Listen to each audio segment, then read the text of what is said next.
అందువలన మనం నిశ్చలమైన రాజ్యమును పొంది దైవ కృప కలిగి ఉందము.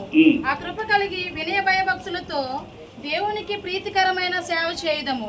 ఏలైనగా మన దేవుడు దహించు అగ్ని అయి ఉన్నాడు. సో వినయ భయభక్తులతో దేవునికి ప్రీతికరమైన సేవ చేయదము.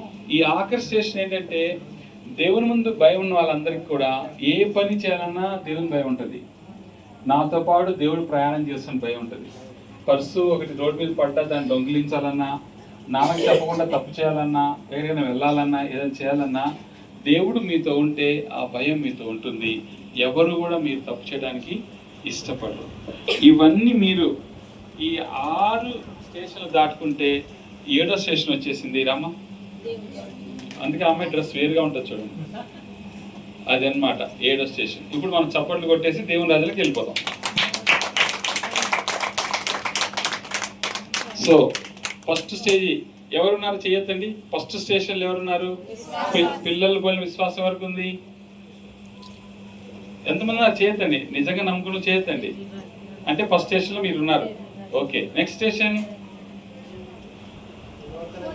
నూతన జన్మ. నిజంగా మారిన వాళ్ళు, పంది నుంచి గొర్రెగా మారిన వాళ్ళు. పంది అంటే మీకు కోపం వస్తుందేమో. మీరు దేవునికి మాట ఇచ్చారు, ఇంకా నేను సినిమా చూడను, టీవీ చూడను, సిగరెట్లు కాల్చను, మందని చెప్పి దేవుడిని నమ్ముకున్నా కూడా మళ్ళీ అదే చేస్తున్నట్టు. ఇది ఈ స్టేషన్లో మీరు లేనట్టు. మూడోది చెప్పండి, స్వీయ క్రమశిక్షణ.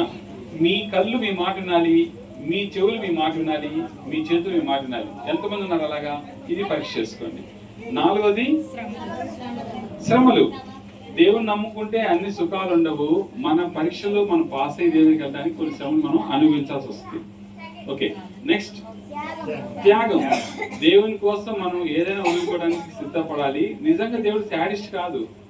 మిమ్మల్ని అన్ని వదులుకొని రమ్మట్లేదు, అన్నిటిని మీకు ఇస్తాడు. కానీ ముందు దేవుని మీరు స్థానము ఇవ్వాలి.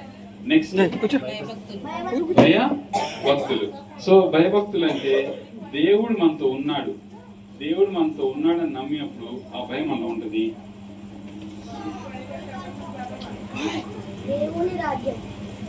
ఇవన్నీ ఈ స్టేషన్స్ అన్ని దాటితే వచ్చే ఆఖరి స్టేషనే దేవుని రాజ్యం.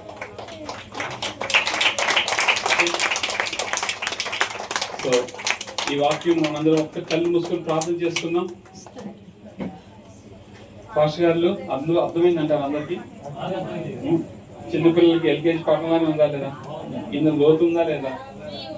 ఓకే, అందరమా చిన్న ప్రార్థన చేసుకుందాం. మహోన్నతుడ సర్వోన్నతుడ తండ్రి ప్రభా,